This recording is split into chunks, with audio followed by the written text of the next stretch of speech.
सभी को मेरा प्यार भरा नमस्कार। पॉलिटी, दरोगा, बिहार पुलिस, मद्य निषेध या आप अपकमिंग एग्जाम जो भी देने वाले हो, ये जो सीरीज स्टार्ट किया गया है, बिहार में जितने एग्जाम हुए हैं उन सब क्वेश्चंस को सामने हम आपके सामने रखने वाले हैं। And if you really want to crack this exams, जो भी आपके अपकमिंग एग्जाम हैं, इस चैनल को बस मैं इतना कहूँगा कि आप फॉलो करके रखिएगा। और एक चीज़, जो भी मैं यहाँ बताऊँगा बहुत ही जेन्यून और जो ऑथेंटिक चीज़ें होंगे बस मैं वो बताऊँगा और उसी तरीके से मैं आपको गाइड करूँगा। तो इस चैनल पे आप पहली बार मुझे देख रहे हो, आप सब्सक्राइब करके रखें। और टैब पे इसलिए बना रहा हूँ क्योंकि बहुत सारे क्वेश्चंस मुझे आपको करवाना है और कम समय में करवाना है। वेस्टेज ऑफ टाइम आपका नहीं करना है, ये सबसे मोस्ट इंपॉर्टेंट है, ठीक है। क्योंकि जिस दिन हम आपको बोर्ड पे करवाते हैं 10 क्वेश्चन में हम 36 से 40 मिनट ले लेते हैं, क्योंकि एक्सप्लेनेशन करने में हमें टाइम लगता है। तो स्टार्ट करते हैं। इसके साथ ही एक चीज़ मैं बता दूं, जितने भी आज तक क्वेश्चंस पूछे गए हैं जो यूट्यूब पे आपके इस पीडीएफ के बारे में मैंने आपको बताया था, प्लस मैंने इसके वीडियोस के बारे में बताया था, 95% क्वेश्चन सिर्फ इस कितने 40 पेज भी नहीं होगा, ठीक है। अगर दोनों साइड करवाओगे तो ये आपका 20 पेज में आ जाएगा, ठीक है। और कुछ भी जो 5% एक्स्ट्रा पूछा गया है उसको भी हम इसमें अपडेट कर देंगे आपके लिए, ठीक है। तो ये पीडीएफ पढ़ना है, मल्टीपल टाइम पढ़ना है। कितना बार? मल्टीपल टाइम, जितनी बार हो सके इस पीडीएफ को पढ़ना है। इसके जो वीडियोस दिए गए हैं, ठीक है, वन शॉट जो वीडियोस दिए गए उसको पढ़ना है, आपका काम हो जाएगा। और जहां आपको कंसेप्ट की जरूरत पड़ेगी हम क्वेश्चंस में भी आपको एक्सप्लेन करते हुए चलेंगे, ठीक है। स्टार्ट करें। और श्योर सिलेक्शन ग्रुप का लिंक नीचे है, जिसमें हर सब्जेक्ट का बेहतरीन वीडियो पीडीएफ आपको दिया जा रहा है, प्लस आपको टेस्ट लिया जा रहा है। दरोगा देने वाले हो या आप मद्य निषेध देने वाले हो, ज्वाइन जल्दी से कर लीजिए, ठीक है। नीचे लिंक है, आप चलिए स्टार्ट करते हैं। वन लाइनर में इसलिए कर रहे हैं क्योंकि क्वेश्चंस बहुत ज़्यादा हैं और बहुत फैक्ट हमें कंप्लीट करना है। पहला क्वेश्चन है आपका कि भारतीय संविधान है कब लागू हुआ। पहला क्वेश्चन क्या है कि भारतीय संविधान कब लागू हुआ। तो आप यहां याद रखोगे भारतीय संविधान कब लागू हुआ, लागू होने का बात किया जा रहा है, इंप्लीमेंट करने का बात किया जा रहा है। तो आपको याद रखना है 26 जनवरी 1950 को क्या हुआ था, आपको याद रखना है ये आपका क्या हमारा ये लागू हुआ 26 जनवरी 1950 से। एक चीज और याद रखोगे, जो हमारा नेशनल सिंबल है, आपको पूछा जाता है नेशनल एम्बेलम, जो राष्ट्रीय चिन्ह है वो कब अपनाया गया। तो नेशनल एम्बेलम जो है, ठीक है, राष्ट्रीय चिन्ह जो है नेशनल एम्बेलम है, ठीक है, वो भी कब अपनाया गया, जो कि आपको पता है अशोक स्तंभ, ठीक है, वो कब अपनाया गया। तो वो भी 26 जनवरी 1950 को अपनाया गया था। अच्छे से याद रखना। यही क्वेश्चन आपको चेंज कर देगा कि ठीक है हमारा संविधान जो अपनाया गया, एडॉप्ट किया गया, वो 26 जनवरी 1950 को किया गया, ठीक है। मतलब हमारा संविधान जो लागू हुआ, लागू कब हुआ, तो इंप्लीमेंट, लागू मतलब इंप्लीमेंट कब हुआ, तो 26 जनवरी 1950 को हुआ। बट अपनाया कब गया, एडॉप्ट कब किया गया, तो याद रखिएगा इसका ये हुआ 26 नवंबर 1949 को हुआ। इसीलिए आपको पूछा जाता है कि संविधान दिवस कब मनाते हैं। तो संविधान दिवस जो है, कॉन्स्टिट्यूशन डे जो है, हम लोग कब मनाते हैं, तो आपको याद रखना है 26 नवंबर को हम लोग कॉन्स्टिट्यूशन डे मनाते हैं। क्योंकि जो संविधान है हमारा अपनाया कब किया गया था, तो 26 नवंबर 1949 को अपनाया गया था। लागू कब कर दिया गया, तो 26 जनवरी 1950 को कर दिया गया। आपको अच्छे से याद रखना है। और किसने अपनाया था, तो याद रखना संविधान सभा, जिसको हम लोग बोलते हैं कॉन्स्टिट्यूएंट असेंबली, ने अपनाया था। याद रखना है इसको बहुत अच्छे से। 24 जनवरी से 2-3 चीज आपको याद रखना है। 24 जनवरी 1950 पहला आपको पूछा जाएगा कि राष्ट्रीय गान, ठीक है, राष्ट्रीय गान, राष्ट्रीय गीत, ये दोनों कब अपनाया गया, ठीक है। जैसे कि राष्ट्रीय गीत क्या है हमारा, राष्ट्रीय गीत क्या है हमारा, वंदे मातरम, वंदे मातरम, वंदे मातरम। तो ये है हमारा नेशनल सॉन्ग। तो नेशनल सॉन्ग जो है वंदे मातरम है, आपको पता है। इसको कब अपनाया गया, तो 24 जनवरी आपको 1950। ये कौन 1950 24 जनवरी 1950 नेशनल सॉन्ग को अपनाया गया। नेशनल एंथम, राष्ट्रीय गान, नेशनल एंथम जन गण मन, इसको कब अपनाया गया? तो ये भी आपका 24 जनवरी 1950 को अपनाया गया, अच्छे से याद रखना। और एक क्वेश्चन पूछा जाता है संविधान सभा का आखिरी बैठक कब हुआ था? तो लास्ट मीटिंग जो संविधान सभा कॉन्स्टिट्यूएंट असेंबली का हुआ था वो भी 24 जनवरी 1950 को। डायरेक्ट ये सब क्वेश्चन जो आए हुए जो मैंने अभी बात किया है। साथ ही साथ याद रखोगे जो हमारा तिरंगा है, हमारा जो ध्वज है वो कब अपनाया गया? तो 22 जुलाई 1947 को, याद रखिएगा 22 जुलाई 1947 को अपनाया गया। एक क्वेश्चन पूछा जाता है बार बार का हमारा संविधान बनाने में कितना दिन लगा, कितना दिन लगा? तो आपको याद रखना है 2 year 11 month 18 days, 2 year 11 month 18 days. कितना लगा? 2 ईयर 11 मंथ 18 डेज हमारा लग गया, आपको याद रखना है, ठीक है। और एक क्वेश्चन आपको और पूछ लिया था, क्या पूछ लिया था कि जो हमारा प्रीएम्बल है, जो आपका प्रस्तावना है, ठीक है, वो कब अपनाया गया? प्रीएम्बल कब अपनाया गया? तो प्रीएम्बल या प्रस्तावना जो है हमारा कब अपनाया गया? तो आपको याद रखना है, ये बहुत बार पूछा गया, आगे क्वेश्चन भी आएगा कि प्रीएम्बल हमारा कब अपनाया गया। तो प्रीएम्बल जो है याद रखिएगा उसी समय अपनाया गया था जब हमारा संविधान अपनाया गया था। डेट मीन 26 नवंबर 1949 को हमारा संविधान भी अपनाया गया।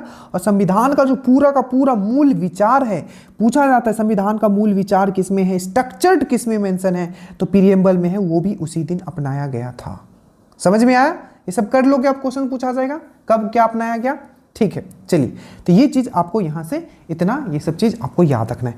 दूसरे क्वेश्चंस पे हम लोग आते हैं। दूसरा क्वेश्चन पूछा है, ठीक है, ये बीएसएससी 2025 का लैब क्या है, ऑफिस अटेंडेंट का था, ठीक है। उसके बाद भारतीय संघ व्यवस्था की विशेषता नहीं है। सबसे पहले ये समझना बहुत जरूरी है, ये टॉपिक समझना बहुत जरूरी है कि आखिर संघीय व्यवस्था होता क्या है।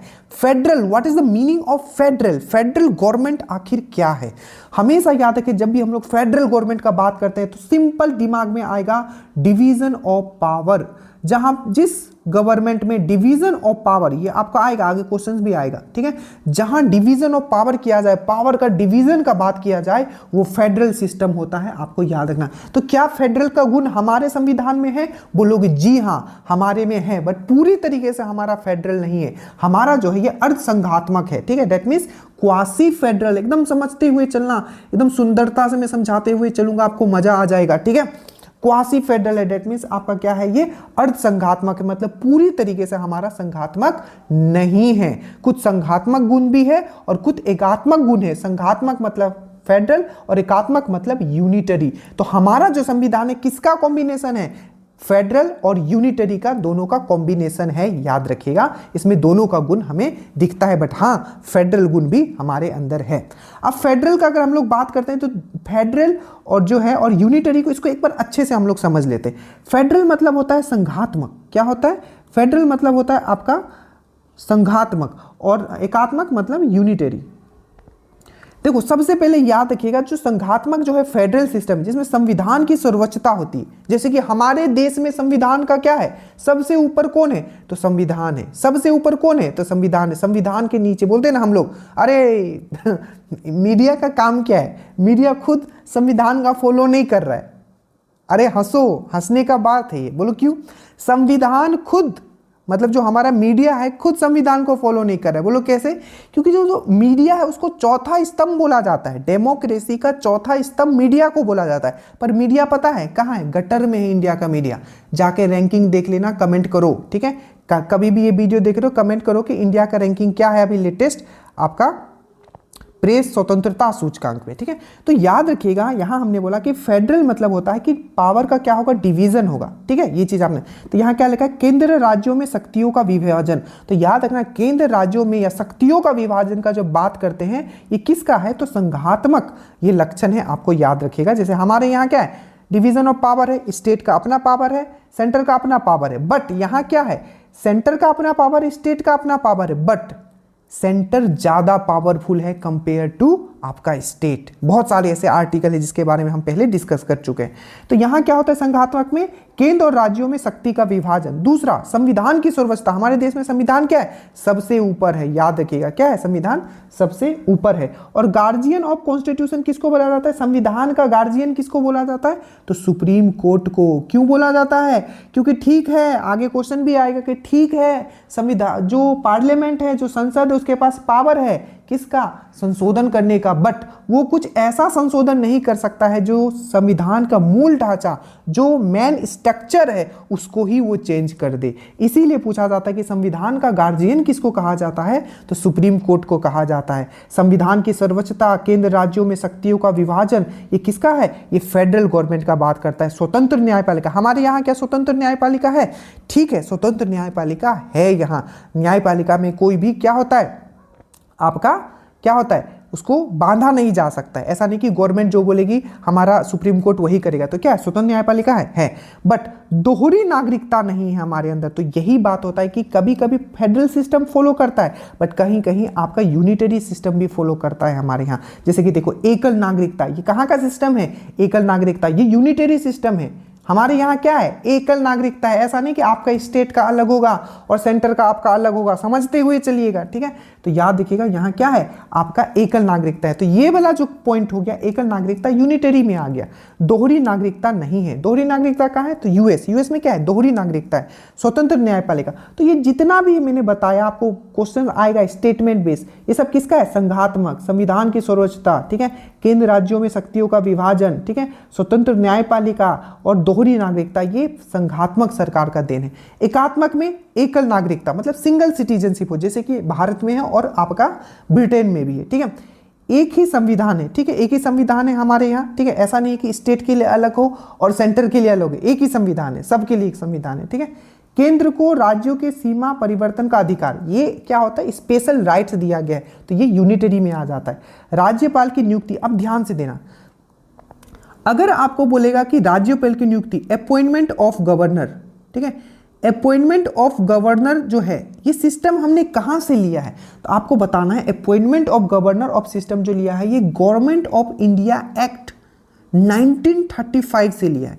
गवर्नमेंट ऑफ इंडिया एक्ट 1935 से लिया है। बट यही पूछा जाएगा, ठीक है। हाँ, यहां बोला है कहां गया? राज्यपाल की नियुक्ति, ठीक है, यहाँ है राज्यपाल की नियुक्ति, ठीक है। देखो अब यहाँ कंफ्यूज मत करना, इसको आप यहाँ से अभी अभी के लिए इसको स्किप कर दो, ठीक है। अभी बस इतना याद होगा, आगे हम उस पर डील करेंगे, ठीक है, लंबा खिंच जाएगा। राज्यपाल की नियुक्ति, ठीक है, तो राज्यपाल की नियुक्ति कौन करता है? सेंटर करता है। तो सेंटर को यहाँ पावरफुल दिखाया गया।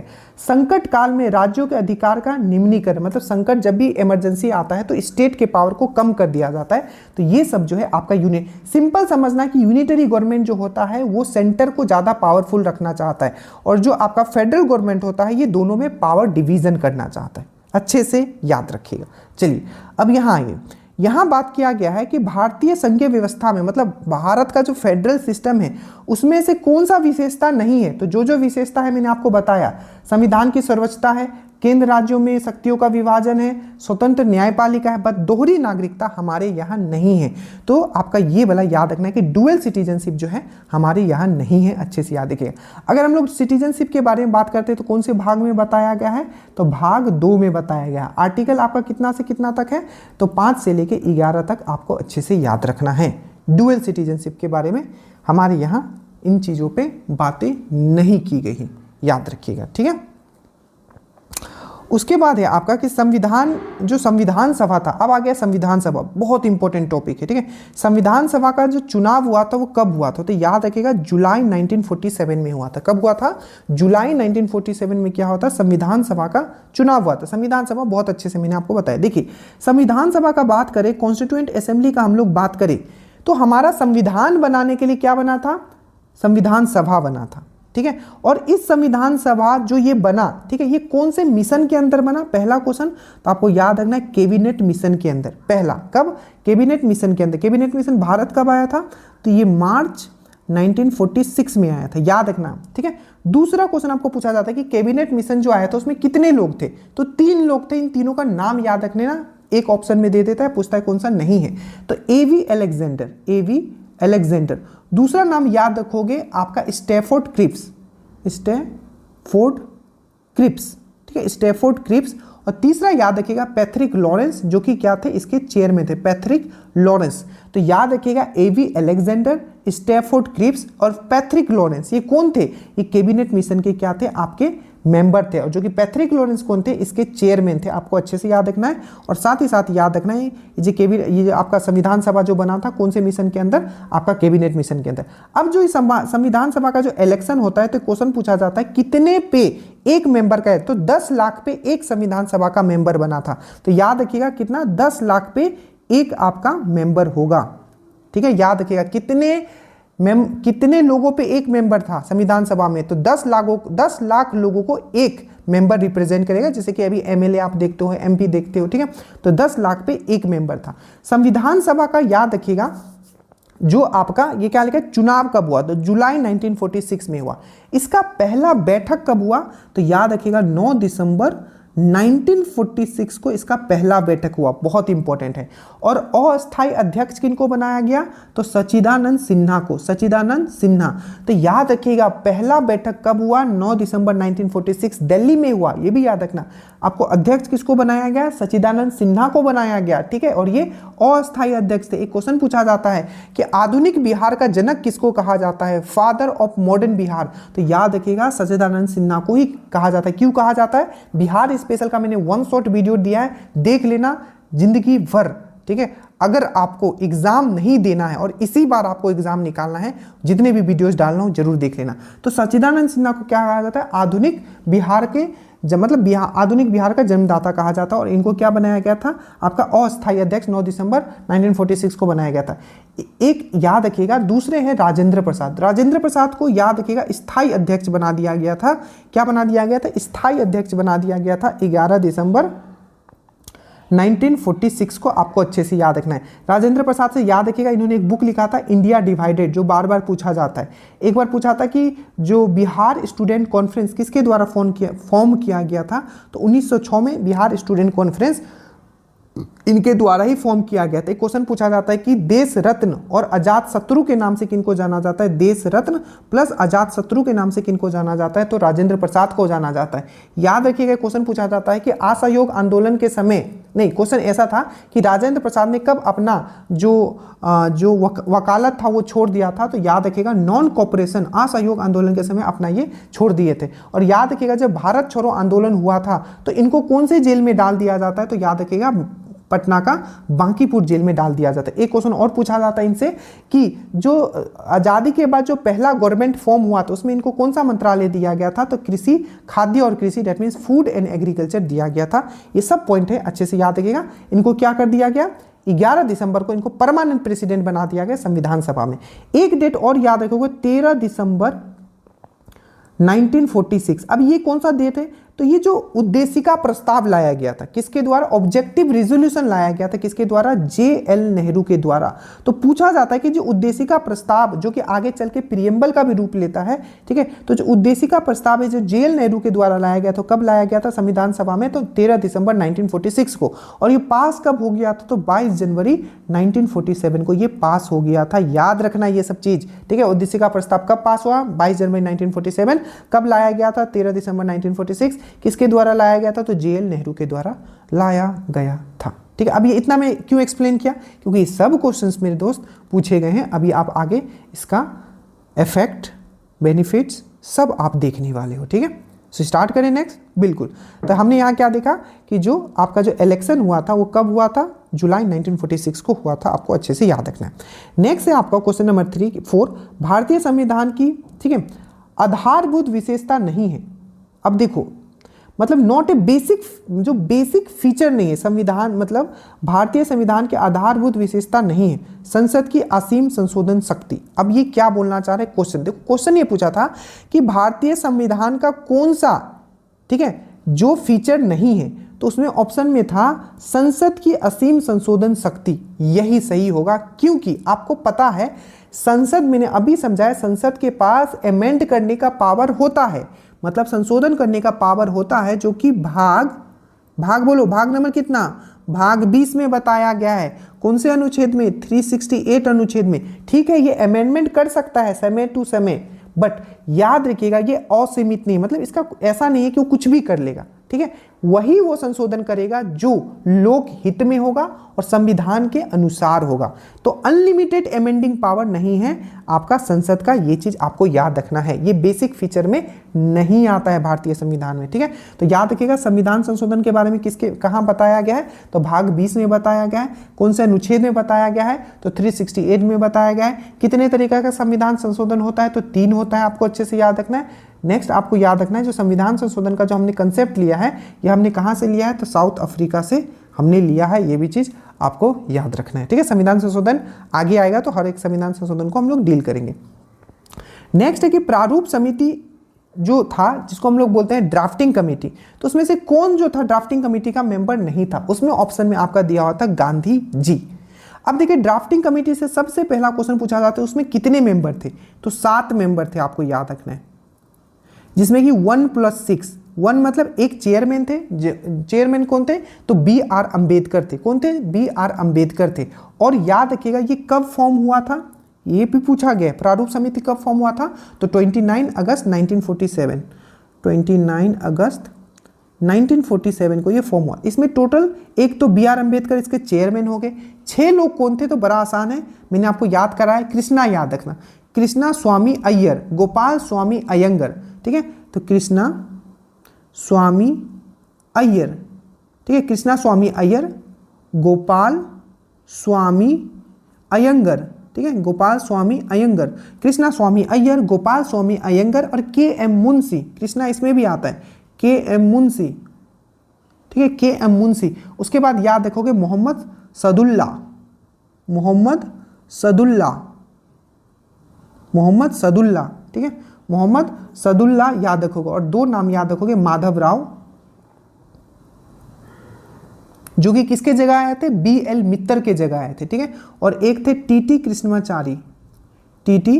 कृष्णमाचारी। ठीक है, तो माधव राव जो कि आपके B.L. मित्तर के जगह आए थे और टी.टी. कृष्णमाचारी जो कि D.P. खेतान के जगह आए थे। और चेयरमैन कौन थे, B.R. अम्बेडकर। तो ड्राफ्टिंग कमेटी आप याद रखिएगा टोटल कितने लोग थे, 7 थे, 7 में एक चेयरमैन B.R. अम्बेडकर याद रखिएगा, बाकी जो 6 कौन थे, कृष्णा स्वामी अय्यर, गोपाल स्वामी अयंगर, मोहम्मद सदैतुल्ला, के.एम. मुंशी, माधव राव और टी.टी. कृष्णमाचार्य। याद रहेगा, बहुत इंपॉर्टेंट है, आपको अच्छे से याद रखना है। ठीक है, आगे चलते। उसके बाद है कि आपका लोकतांत्रिक संविधान में कौन सा प्रावधान नहीं है, not provided in the democratic constitution. तो याद रखिएगा जो डेमोक्रेसी होता है उसमें किसी भी, ठीक है, किसी भी देश में अगर डेमोक्रेसी है तो उसका राज्य का प्रमुख का नाम नहीं होता है। क्यों, क्योंकि वो जो देश जो बना होता है उसमें जो मैन पावर होता है किसके हाथ में होता है, तो आपके लोकल पीपल के हाथ में होता है। ये भी आपका दरोगा में क्वेश्चन आया था। तो राज्य प्रमुख का नाम नहीं होता है किसी भी डेमोक्रेटिक आपका कंट्री में, याद रखिएगा। प्रस्तावना कब अपनाया गया, मैंने अभी बताया था प्रस्तावना कब अपनाया गया, तो 26 नवंबर 1949 को अपनाया गया। अब एक क्वेश्चन पूछा जाता है कि प्रस्तावना तो अपनाया गया 26 नवंबर 1949 को, ठीक है भाई, ठीक है, प्रस्तावना में कितनी बार अमेंडमेंट हुआ है, तो याद रखिएगा, पूछेगा प्रस्तावना में कितनी बार अमेंडमेंट हुआ है, तो बस एक बार हुआ है। कौन सा हुआ था, तो आपको याद रखना है वो जो अमेंडमेंट किया गया था 42 अमेंडमेंट 1976 में किया गया था, जिसमें इसमें 3 शब्द जोड़े गए, SSI सेकुलर पंथ निरपेक्ष, सेकुलर, ठीक है, पंथ निरपेक्ष, सोशलिस्ट समाजवादी और इंटीग्रिटी मींस अखंडता। तो सेकुलर, सोशलिस्ट और इंटीग्रिटी जो है ये तीनों शब्द को जोड़ा गया था, आपको अच्छे से याद रखना है। आपको प्रीएम्बल, प्रीएम्बल क्या हुआ था, एक ही बार अमेंडमेंट हुआ था, ठीक है। और ये प्रीएम्बल का कंसेप्ट हमने कहां से लिया है, ठीक है, तो आपको याद रखना है प्रस्तावना का जो हमने कंसेप्ट है, ठीक है, ये हमने कहां से लिया है, तो यूएस से हमने लिया है, याद रखना है, यूएस के संविधान से हमने लिया है, ये भी चीज आपको याद रखना है, ठीक है। बिहार पुलिस वाले, मद निषेध वाले, अभी जो एक्साइज देने वाले, सबके लिए एकदम रामबाण होने वाले, एकदम ध्यान से सुनते हुए चलिएगा, ठीक है। संविधान सभा के संवैधानिक सलाहकार कौन थे, फिर से आ गया संविधान सभा, ठीक है। देखिए, तो संविधान सभा के अगर बेनेगल राव थे, कौन थे, B.N. राव या बेनेगल नरसिंह राव, बेनेगल नरसिंह राव, बेनेगल नरसिंह राव। तो अगर आपको पूछा जाए कि इनके, ठीक है, क्या पूछा जाए कि इनके जो थे आपके कॉन्स्टिट्यूशनल एडवाइजर को थे, संवैधानिक सलाहकार कौन थे, तो B.N. राव थे। पहले प्रेसिडेंट को थे, अस्थायी प्रेसिडेंट कौन थे, तो सच्चिदानंद सिन्हा थे। स्थायी प्रेसिडेंट कौन बन गए, तो तो आपके डॉक्टर राजेंद्र प्रसाद बन गए। और आपके इनके संवैधानिक सलाहकार कौन थे? तो BN राव थे। तो 22 चेयरमैन, देखो प्रेसिडेंट मतलब चेयरमैन कौन थे? तो राजेंद्र प्रसाद। 22 चेयरमैन कौन थे? तो आपको याद रखें इनके जो 22 चेयरमैन थे वो थे आपके HC मुखर्जी। क्या नाम है इनका?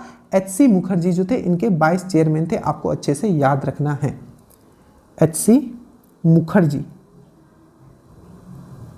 ठीक है, मुखर्जी।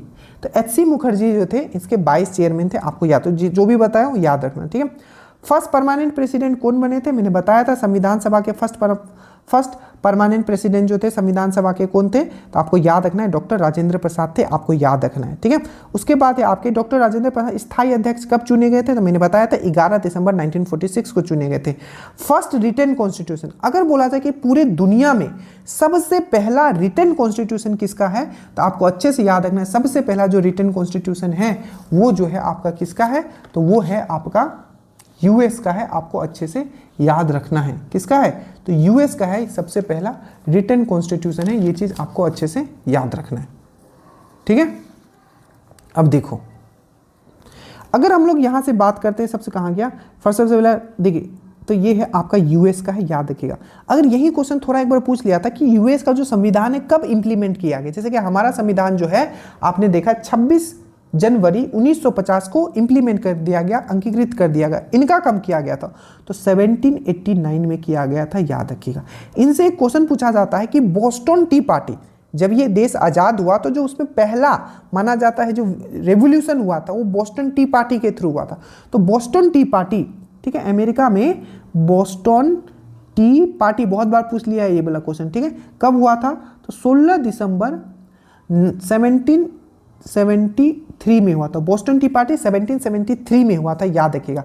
और पूछा भी गया था इसके हीरो कौन थे? तो सामुएल एडम। सामुएल एडम। ये छोटे छोटे चीज आप कर रहे हो ना, ये आपको बड़ा बना देगा, ठीक है, क्योंकि छोटे छोटे चीज आप समझते जाओगे, ठीक है।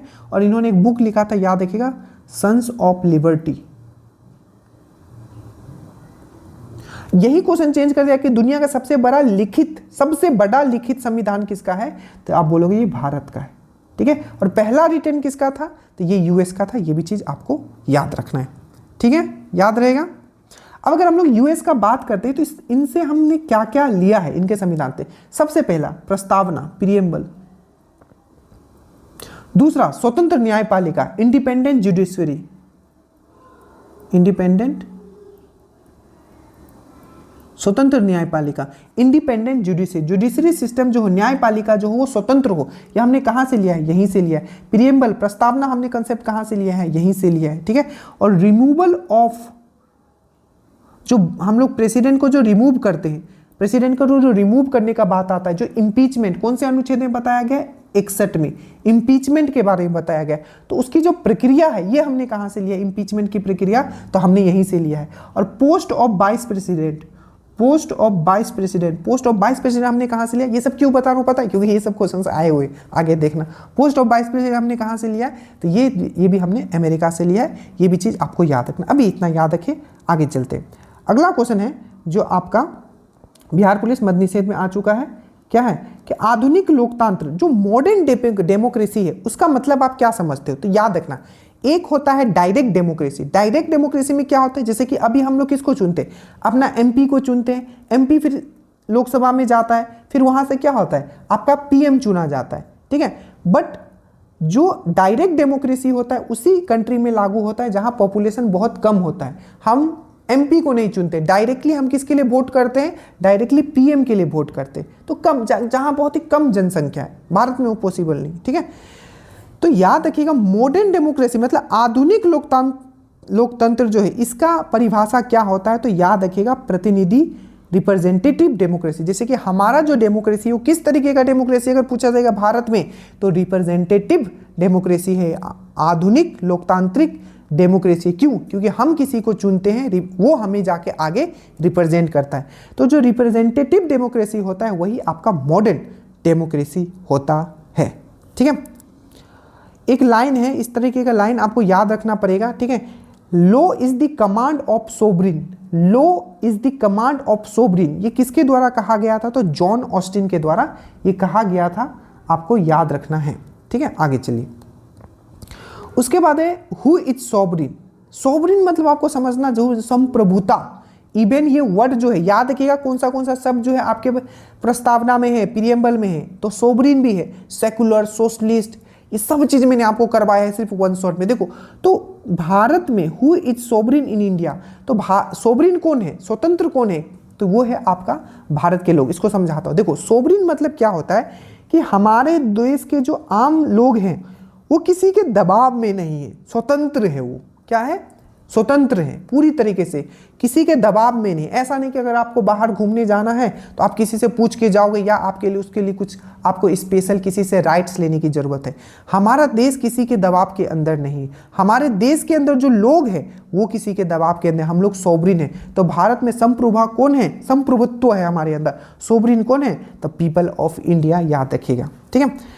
संघात्मक नहीं मानी जाती। भारत में जो संविधान जो है उसमें से इसका कौन सा ऐसा विशेषता है जो संघात्मक नहीं है, तो याद रखिएगा इंटीग्रेटेड जुडिशरी। अब इसका मतलब क्या है, ये बहुत बार पूछा जाता है। देखो मैंने अभी बताया था फेडरल सिस्टम मतलब क्या है, डिवीजन ऑफ पावर हो, बट हमारा जो न्यायपालिका है स्वतंत्र तो है बट इंटीग्रेटेड है। इंटीग्रेटेड मतलब क्या होता है, एकीकृत है। जैसे कि देखो सबसे पहले आप कहाँ जाओगे, तो अपना डिस्ट्रिक्ट कोर्ट में जाओगे, डिस्ट्रिक्ट कोर्ट में बात नहीं चला तो हाई कोर्ट में जाओगे, हाई कोर्ट में बात नहीं चला तो सुप्रीम, मतलब एकीकृत है। ऐसा नहीं कि सेंटर का कोर्ट अलग है, ठीक है, और स्टेट का कोर्ट अलग है, दोनों सेम है, दोनों अलग है, ऐसा नहीं है। दोनों चाहे सेंटर का बात करें चाहे स्टेट का बात करें, जो फाइनल जो आप पहुंचोगे वो सुप्रीम कोर्ट ही पहुंचोगे। तो क्या एकीकृत न्यायपालिका है, इंटीग्रेटेड न्यायपालिका है। ऐसा नहीं है कि स्टेट वाला अपना ही सब चीज सॉल्व कर लेंगे, नहीं, ऐसा नहीं है, ठीक है।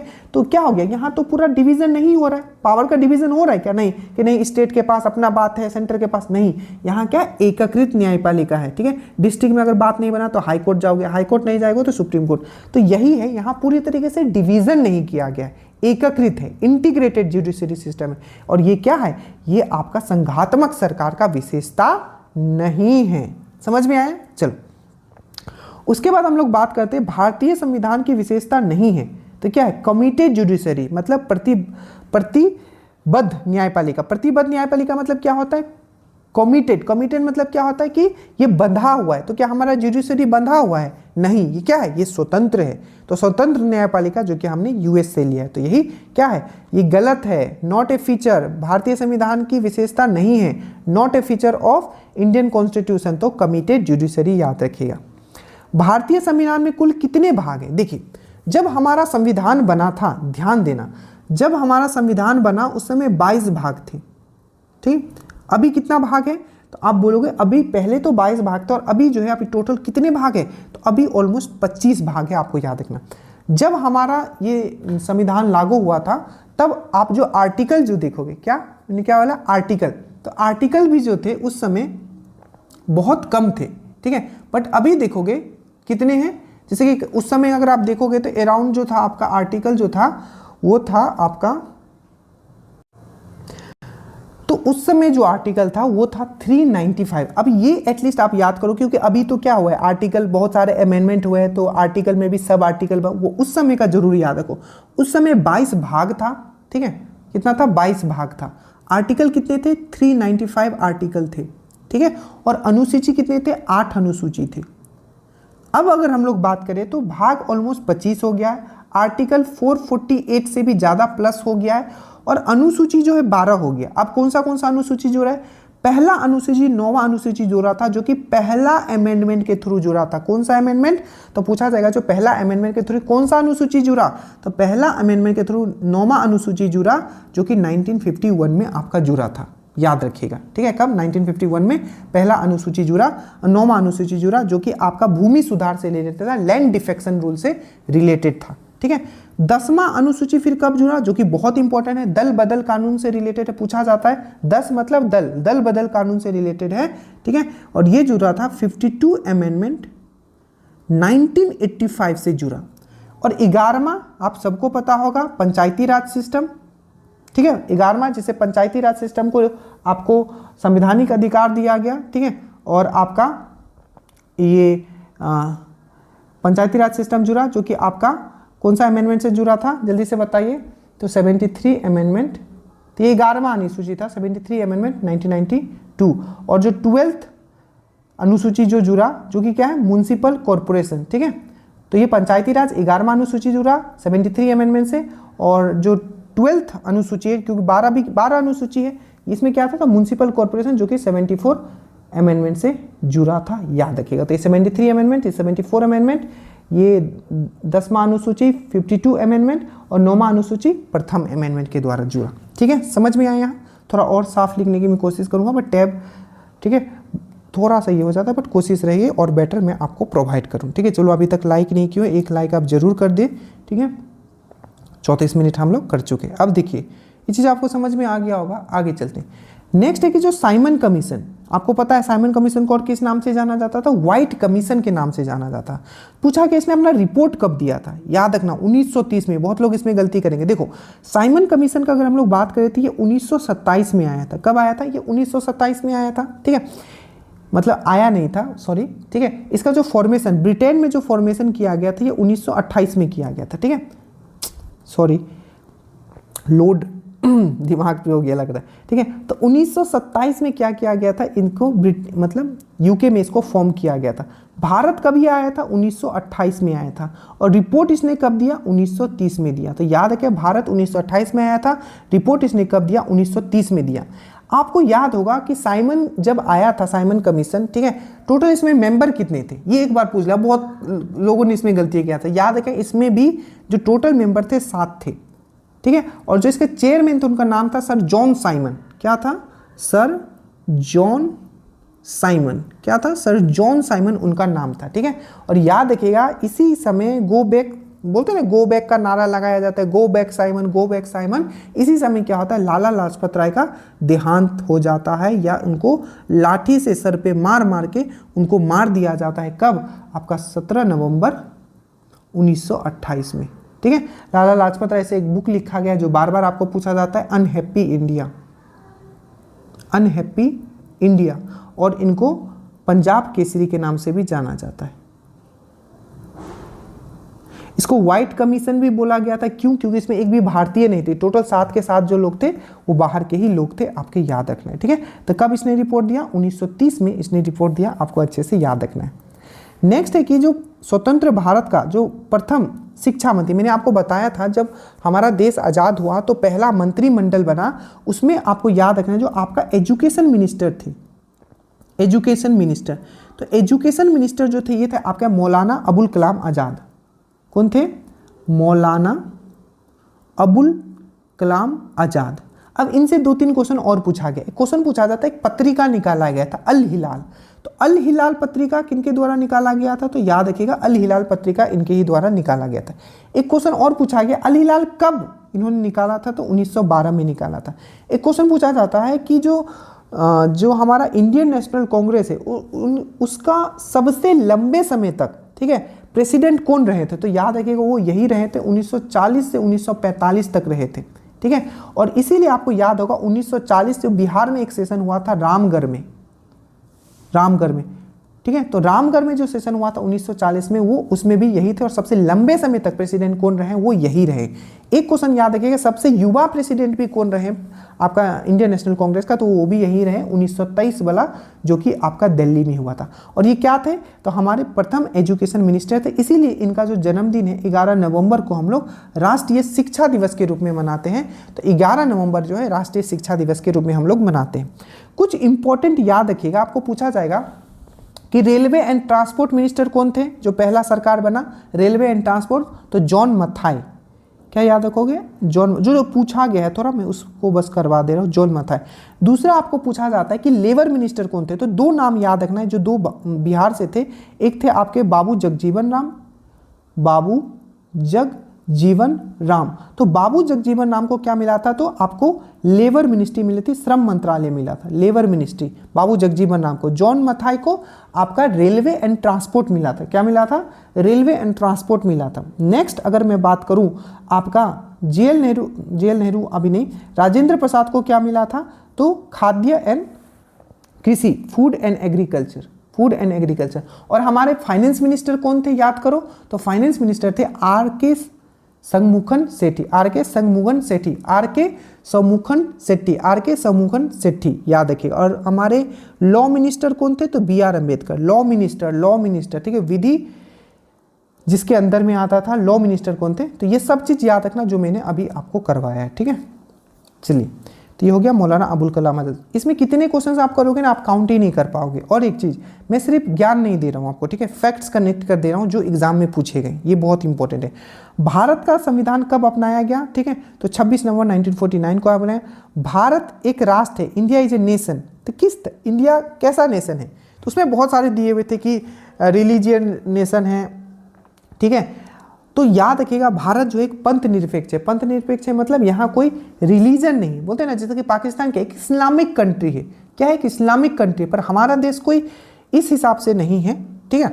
देखो, हर चीज़ का ना पॉजिटिव और नेगेटिव भी होता है, ठीक है। तो हमारे यहाँ डाइवर्सिटी है, इसका बहुत पॉजिटिवनेस है, ठीक है। अभी आपको समझ में नहीं लग रहा होगा, बट इसका बहुत पॉजिटिवनेस भी और नेगेटिवनेस भी।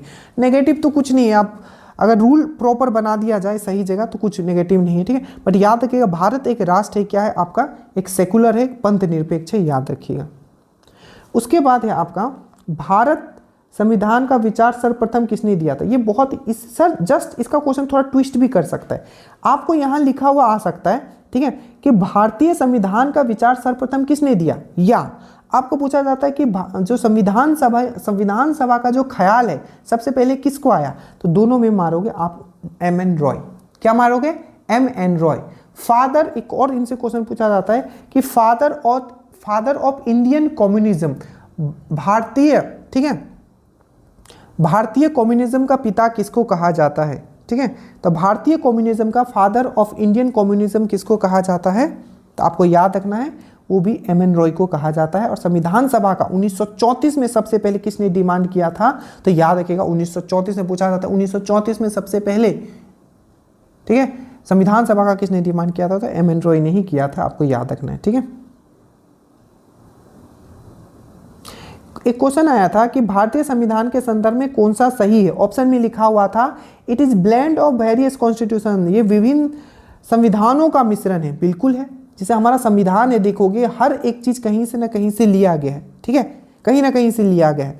अब कुछ क्वेश्चन है जो आपको याद है। सबसे पहले, इवन यहाँ मैंने लिख दिया, सबसे पहला क्वेश्चन पूछा जाता है कि संविधान, हमारा जो भारतीय संविधान है उसका ब्लूप्रिंट किसको बोला जाता है? ये भी बिहार पुलिस में पूछा गया था।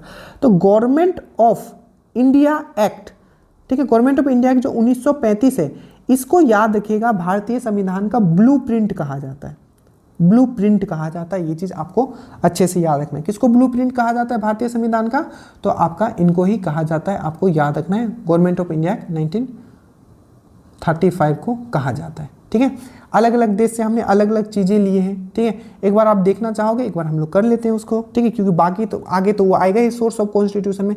जिसे हम लोग सबसे पहले देखते हैं ब्रिटेन से हमने क्या लिया? तो संसद वाला जितना भी चीज होगा यहां से लिया, संसद प्रणाली, जो भी संसद प्रणाली है, तो संसद वाला जो सिस्टम है हमने यहां से लिया, ठीक है। दूसरा, एकल नागरिकता, सिंगल सिटीजन पूछा जाएगा कि सिंगल सिटीजनशिप का जो कंसेप्ट लिया है, एकल नागरिकता का जो हमने कंसेप्ट लिया, ये हमने कहां से लिया? तो वो भी हमने यहां से लिया है, ठीक है, याद रहेगा। एक है विधि का अधिकार, रूल ऑफ लॉ, एक होता है रूल स्टेबलाइज्ड बाय लॉ, ठीक है, तो वो हमने जापान से लिया है, बट रूल ऑफ लॉ लिखा रहेगा, याद रखना, रूल स्टेबलाइज्ड बाय लॉ, तो वो हमने जापान से लिया है, पर रूल ऑफ लॉ लिखा होगा, विधि का अधिकार लिखा होगा, रूल ऑफ लॉ लिखा होगा, तो ये हमने कहां से लिया है? रूल ऑफ लॉ, तो याद रखिएगा ये हमने ब्रिटेन से लिया है, ठीक है। संसदीय प्रणाली मैंने बता दिया, यहां से लिया, रूल ऑफ लॉ हमने यहां से लिया है, सिंगल सिटीजनशिप जो हमने यहीं से लिया है। यूएस का मैंने पहले ही डील कर लिया। आयरलैंड का आपको याद रखना है, आयरलैंड, ठीक है, बहुत इंपॉर्टेंट है।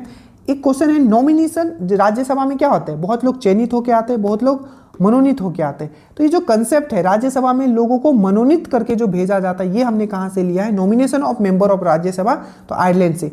डीपीएसपी हमने कहां से लिया है? DPSP, directive principle of state policy, राज्य के नीति निर्देशक तौर, ये हमने भी आयरलैंड से लिया है, ये चीज याद रखिएगा। ये याद रखिए, गवर्नमेंट ऑफ इंडिया एक्ट 1935, सबसे पहले भारतीय संविधान का ब्लूप्रिंट कहां, किसको माना जाता है? क्योंकि सबसे ज्यादा चीज वहीं से लिया गया, तो गवर्नमेंट ऑफ इंडिया एक्ट 1935 को ब्लूप्रिंट माना जाता है, ये चीज आपको अच्छे से याद रखना है। दूसरा क्वेश्चन आपको पूछा जाएगा, फेडरल कोर्ट, आपको पता है हमारा जो सुप्रीम कोर्ट बनने से पहले जो मेन कोर्ट था वो था आपका संघीय न्यायालय, फेडरल कोर्ट, जो कि कब बना था 1937 में। तो याद रखिएगा फेडरल कोर्ट कब बना था, फेडरल कोर्ट, तो याद रखिएगा फेडरल कोर्ट जो बना था 1937 में बना था। ठीक है, कौन से एक्ट के थ्रू, तो गवर्नमेंट ऑफ इंडिया एक्ट 1937 के थ्रू बना था। ठीक है, तो फेडरल कोर्ट का बात करें, मतलब संघीय न्यायालय का बात करें या संघीय सिस्टम फेडरल सिस्टम का बात करें, ये दोनों चीज फेडरल सिस्टम फेडरल कोर्ट, ठीक है, संघीय न्यायालय, ठीक है, या संघीय सिस्टम, ठीक है, ये दोनों हमने कहां से लिया है, तो 1935 से। एक चीज याद रखना, अगर आपको बोलेगा कि इमरजेंसी, ठीक है, इमरजेंसी का जो है, जैसे 3 तरीके का इमरजेंसी है हमारे देश में,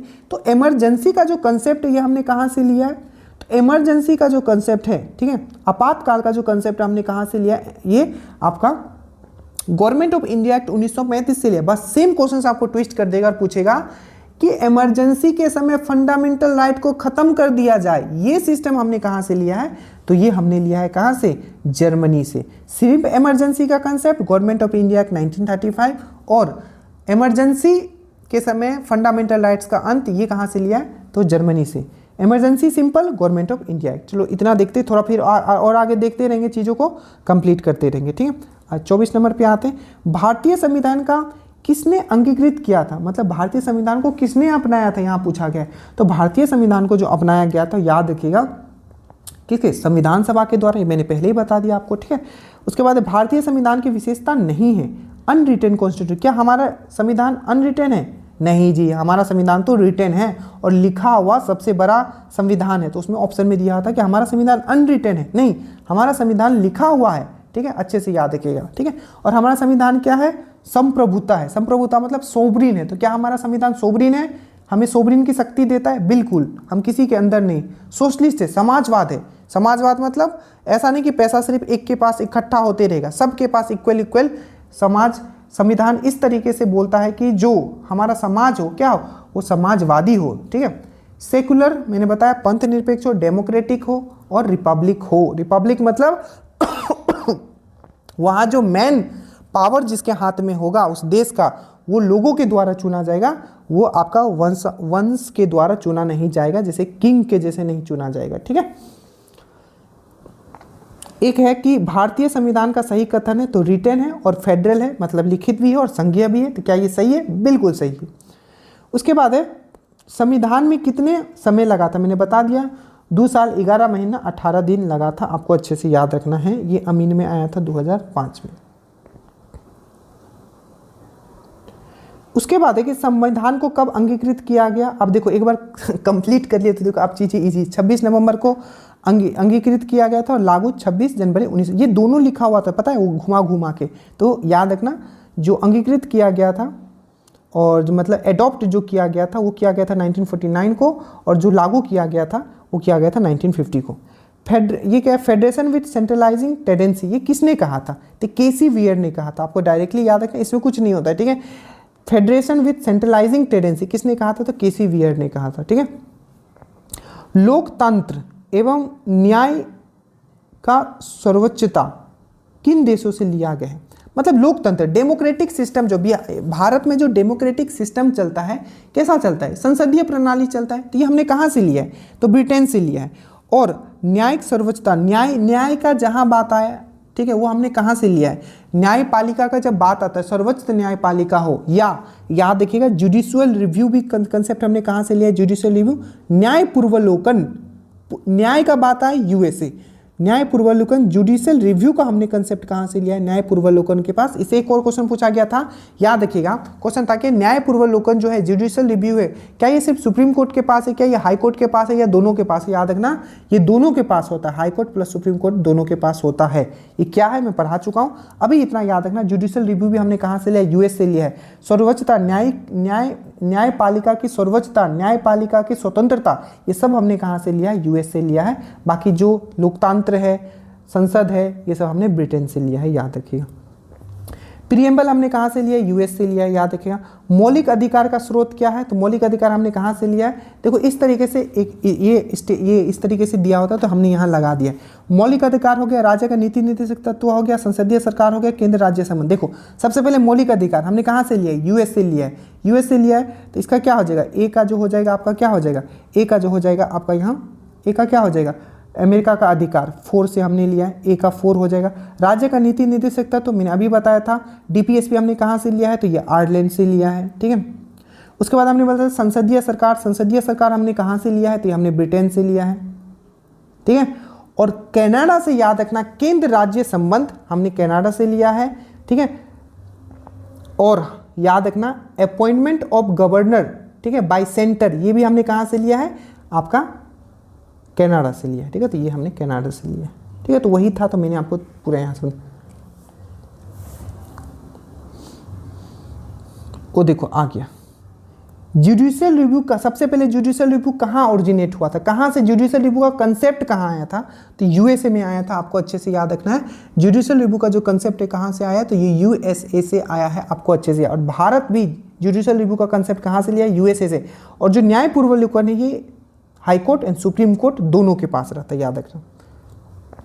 भारतीय संविधान पर सर्वाधिक प्रभाव है, मैंने बोला था, क्योंकि माना जाता है, इसीलिए तो पूछा गया था कि जो भारत का जो संविधान है वो किसका ब्लूप्रिंट है, कहाँ से एकदम लगता है उसी का प्रिंट उठा के डाल दिया है। तो इस भारतीय संविधान भारत सरकार अधिनियम 1935 याद रखना। इससे क्या क्या किए थे, फेडरल कोर्ट हुआ था, फेडरल सिस्टम हमने यहाँ से लिया है, ठीक है। ऑफिस ऑफ गवर्नर, गवर्नर का ऑफिस हमने लिया है, बट अपॉइंटमेंट ऑफ गवर्नर, ठीक है, बाय सेंटर, ये हमने कहाँ से लिया है, तो कनाडा से लिया है। ऑफिस ऑफ गवर्नर कहाँ से लिया है, यहाँ से लिया है 1935 से। इमरजेंसी का सिस्टम हमने कहाँ से लिया है, तो 1935, बट इमरजेंसी के समय फंडामेंटल राइट को खत्म कर देना है, ये हमने कहाँ से लिया है, तो आपका कहाँ से लिया है, जर्मनी से लिया है, ठीक है। अब देखो पार्लियामेंट्री सिस्टम हमने कहाँ से लिया है, ब्रिटेन से। आसान हो गया। अब राज्य पुनर्गठन किस आधार पर, अब देखो ये बहुत अच्छा क्वेश्चन है, ध्यान से समझना। देखो राज्यों का पुनर्गठन आधार पर हुआ था। देखो राज्यों का जो पुनर्गठन हुआ था, क्वेश्चन पूछा जाता है कि आज़ादी के बाद, ये पूरा क्वेश्चन यहाँ लिखा नहीं गया है, ठीक है, थोड़ा सा यहाँ छोटा हो गया है क्योंकि सब चीज़ इसमें सजाना था, कि राज्यों का पुनर्गठन आज़ादी के बाद सबसे पहले किस बेसिस पे हुआ था, तो याद रखिएगा भाषाई आधार पे। फिर से आज़ादी के बाद राज्यों का जो पुनर्गठन हुआ था वो किस आधार पे हुआ था, तो भाषाई आधार पे हुआ था। और पहला राज्य कौन बना था, जल्दी से बोलो, तो 1953 में आपका आंध्र प्रदेश बना था, आपको अच्छे से याद रखना। इसी के बाद चारों तरफ मुझे भी राज्य चाहिए, मुझे भी राज्य चाहिए, मेरा ये भाषा है। इसी के बाद क्या होता है, सब लोग डिमांड करने लगते हैं, तो इसीलिए क्या होता है, आपका राज्य पुनर्गठन आयोग बनता है। तो आपको पूछा जाएगा राज्य पुनर्गठन आयोग कब बना, 1953 में। इसी को राज्य पुनर्गठन आयोग को ही हम लोग फैजल अली कमीशन भी बोलते हैं, जिसमें 3 लोग थे, फैजल अली जो कि आपके इसके चेयरमैन थे, ठीक है, साथ ही साथ इसमें 2 और थे, के.एम. पनिकर, ठीक है, और हृदय नाथ कुंजरो, जिनको हम लोग H.N. कुंजरो के नाम से भी जानते हैं। तो फैजल अली, के.एम. पनिकर और हृदय नाथ कुंजरो, H.N. कुंजरो, ये 3 लोगों का एक कमीशन आया था 1953 में। और इन्होंने बोला, क्या बोला, कि नहीं भाषाई आधार पे नहीं होना चाहिए, अगर राज्य का बंटवारा हो, ठीक है, तो क्या हो, प्रशासनिक डेवलपमेंट के लिए, ठीक है, एडमिनिस्ट्रेटिव डेवलपमेंट के लिए हो सकता है। तो याद रखिएगा 1953 में स्टेट रिओर्गेनाइजेशन कमीशन आया, ठीक है, और इसने अपना जो रिपोर्ट है ये 1955 में देता है। और राष्ट्रीय राज्य पुनर्गठन जो एक्ट है, ठीक है, वो कब बनता है, तो 1956 में बन जाता है, याद रखिएगा। और पहला जो मतलब आज़ादी के बाद जो पहला राज्य, मतलब जो सिंपल क्वेश्चन पूछा जाएगा, आज़ादी के बाद पहला जो राज्य बना था किस आधार पे बना था, तो लिंग्विस्टिक भाषाई आधार पे 1953 आंध्र प्रदेश। बट दुर्भाग्य देखो, क्या देखोगे दुर्भाग्य, 2 जून में फिर इसका भी बंटवारा कर दिया जाता है। 2 जून 2014 में आंध्र प्रदेश से फिर से कौन निकलता है, आपका तेलंगाना निकलता है। तो कहाँ, सब अंदर का खेल है, ठीक है, पॉलिटिक्स है। Feature of federal government, federal government का फीचर क्या होता है, तो डिसेंट्रलाइजेशन ऑफ पावर, मैंने अभी समझाया था, डिसेंट्रलाइजेशन ऑफ पावर जो होता है। Official language of Jammu Kashmir, देखो जब ये क्वेश्चन पूछा गया था उस समय ऑफिशियल लैंग्वेज जो था आपका क्या था, उर्दू था, ठीक है। बट अब जो यहाँ हो गया टोटल 5, 2019 में क्या किया गया है, जम्मू एंड कश्मीर और लद्दाख को 2 आपको संघ शासित प्रदेशों में तोड़ दिया गया है, ठीक है, याद रखिएगा, ठीक है, कब, 2019 में। और याद रखिएगा अब जो ऑफिशियल लैंग्वेज हो गया जम्मू एंड कश्मीर का, वो कितना, 5 है, उर्दू, डोगरी, कश्मीरी, हिंदी और इंग्लिश। जम्मू एंड कश्मीर से याद रखिएगा यहाँ लोकसभा का सीट 5 है, राज्यसभा का सीट 4 है, टोटल अपना रिप्रेजेंटेटिव जो है पार्लियामेंट में 9 भेजता है। कितना, 9, पूछ देगा, नहीं करके आओगे, मुझे पता है। तो लोकसभा 5, राज्यसभा 4 आपको याद रखना है, ठीक है। विधानसभा में कितना है, 114 है। जम्मू में 43, कश्मीर में 47 और 24 पीओके में, ठीक है। अब देखिए आगे है, फेडरलिज्म का मतलब क्या मैंने बता दिया, decentralization of power between union and state, ठीक है। इसको एक चीज अच्छे से यहाँ कुछ मैं करवा दे रहा हूँ, देखो संघवाद का मतलब क्या है, पावर का डिवीजन सेंटर और स्टेट में। कौन से अनुसूची में बताया गया है कि पावर का बंटवारा हो, 3 सूची बनाया गया है, किस अनुसूची में बताया गया है, ठीक है, कि पावर का डिवीजन है और 3 सूची बताया गया, मतलब 7th शेड्यूल में 3 लिस्ट है। शेड्यूल मतलब अनुसूची, और इसमें क्या है, 3 लिस्ट है, 3 सूची है। यूनियन जिसमें कितना है, 100 सब्जेक्ट है, इस बार भी पूछा गया था। स्टेट जिसमें आपका कितना है, स्टेट में कितना है आपका, अरे स्टेट में कितना था देखो, ठीक है, स्टेट में है 61, और कॉन्कुरेंट समवर्ती सूची में कितना है 52। याद रखना, यूनियन में 100 लिस्ट, स्टेट में 61 लिस्ट और कॉन्कुरेंट में 52 लिस्ट। ये कौन किस में पावर बना सकता है ये बताता है, कौन से अनुसूची में है, 7वीं अनुसूची में। उसके बाद है भारत का यूनियन टेरिटरी, ठीक है। इसमें ऑप्शन दिया हुआ था कि कौन सा इसमें जो है, इजी क्वेश्चन है, 2020 में ही पूछा गया था कि कौन सा इसमें जो है भारत का क्या है आपका यूनियन टेरिटरी। अब देखो यहाँ अच्छे से समझ लेना, टोटल जो संघ शासित प्रदेश जो है वो है आपका टोटल अभी 8 है। कितना है, 8 है। सबसे पहला याद रखना आपका अंडमान एंड निकोबर, ठीक है, अंडमान एंड निकोबर, इसका कैपिटल चेंज कर दिया गया, ध्यान रखना, ठीक है। Andaman and Nicobar port Blair था, नाम चेंज।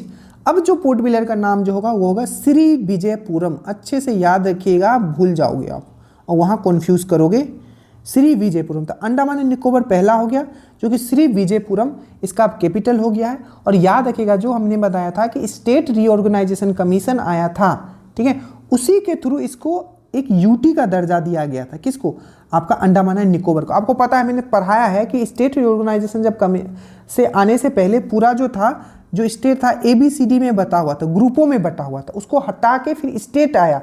कितना स्टेट, 14 स्टेट बनाया गया और 6 यूनियन टेरिटरी बनाया गया था। आप इसको मैंने बहुत अच्छे से पढ़ा है, PYQ दरोगा वाला देख लेना, बहुत इंपॉर्टेंट है वो चीज़, ठीक है, बहुत ही अच्छे से समझाया वो, ठीक है। तो ये जो आया था उसी में, तो ये 7th अमेंडमेंट के थ्रू, 7वां अमेंडमेंट के थ्रू 1956 का जो आपका एक्ट आया था, स्टेट रीऑर्गेनाइजेशन एक्ट, उसी के थ्रू 7th अमेंडमेंट हुआ और इसको यूनियन टेरिटरी का दर्जा मिला। दूसरा आपको याद रखना है चंडीगढ़। तीसरा आपको याद रखना है दमन and Diu and Dadar and Nagar Haveli, Daman and Diu, Dadar and Nagar Haveli. अब इसको एक बना दिया गया जो कि पहले अलग था, अब इसका जो कैपिटल बना दिया गया है दमन।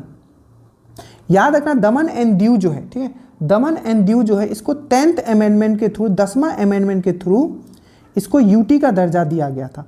और जो 12वां अमेंडमेंट जो हुआ था, जिसमें दादर नागर हवेली को 12वां अमेंडमेंट 1962 के थ्रू इसको यूटी का दर्जा, तो दमन एंड दीव को 10वां अमेंडमेंट के थ्रू दिया गया था, जो कि 1961 में आया था। और 12वां अमेंडमेंट के थ्रू दमन एंड दीव को प्लस गोवा को भी क्या दिया गया था, यूटी का दर्जा दिया गया था 1962 में।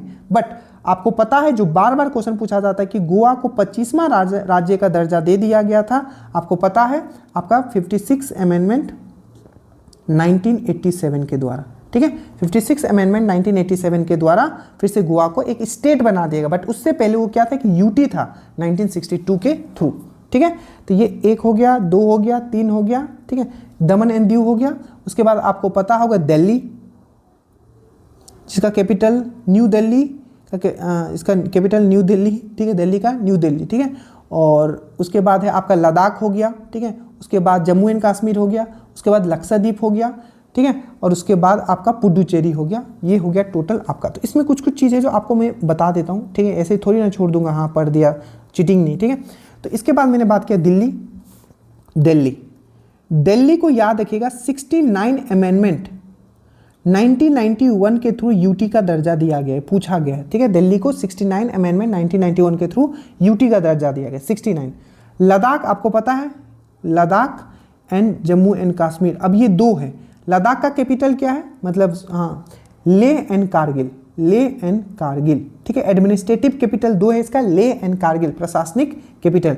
जम्मू एंड कश्मीर का एक श्रीनगर कैपिटल है, एक जम्मू है। श्रीनगर समर में है, जम्मू विंटर में है, याद रखिएगा, ठीक है। एक है लक्षद्वीप, लक्षद्वीप का कैपिटल क्या है, कावारत्ती, लक्षद्वीप का कैपिटल क्या है, कावारत्ती, ठीक है। और पुडुचेरी का कैपिटल पुडुचेरी, ठीक है। तो टोटल मैंने 8 मैंने आपको यहाँ करवा दिया, ठीक है। चलिए 1 घंटा हो गया है, आज हम लोग यहीं रख देते हैं। देखिए बहुत सारे क्वेश्चन हैं, आप मुझे ये बताना क्या ये तरीका सही है, आप बताओगे क्या तरीका यही सही है। अगर मैं इसको वन लाइनर के फॉर्म में पढ़ता जाऊँ कुछ फ़ायदा नहीं होगा उससे, आपको सिर्फ रटना होगा, तो उससे तो आप पीडीएफ से भी रट लोगे, ठीक है। जिस तरीके से मैं आपको समझा रहा हूँ यही करना है, इसी को करना है और इसी तरीके से करना है। उसके बाद देखिए ये कर लीजिए, क्वेश्चंस प्रैक्टिस आपका यहाँ से हो जाएगा। उसके बाद आपको कुछ नहीं करना है, आपको अच्छे से फिर से ये वाला पढ़ लेना है, आपका बहुत अच्छे से कंप्लीट हो जाएगा, ठीक है। So thank you so much. बाकी आप जो भी एग्जाम दे रहे हो, दरोगा मेंस ये सब दे रहे हो, प्लीज़ जुड़ जाइएगा। जो आपके लिए स्पेशल क्लासेस चलाए जा रहे हैं, नीचे लिंक है, व्हाट्सएप पे स्टेटस भी डालता हूँ, सब चीज़ डालता हूँ, क्वेश्चंस हर एक चीज़ हमारे द्वारा प्रोवाइड किया जा रहा है। जय हिंद। कैसा लगा जरूर बताना। 1 घंटा रेगुलरली बोला हूँ बिना कुछ बोले हुए, यही अगर बोर्ड पे करवाता तो 2 घंटा लगेगा इसका। अब काउंट भी ये भी कर लेना कितने क्वेश्चंस करवाए हैं, ठीक है। पता नहीं, कम से कम 200 क्वेश्चंस मैंने अभी करवा दिया आपको। जय हिंद।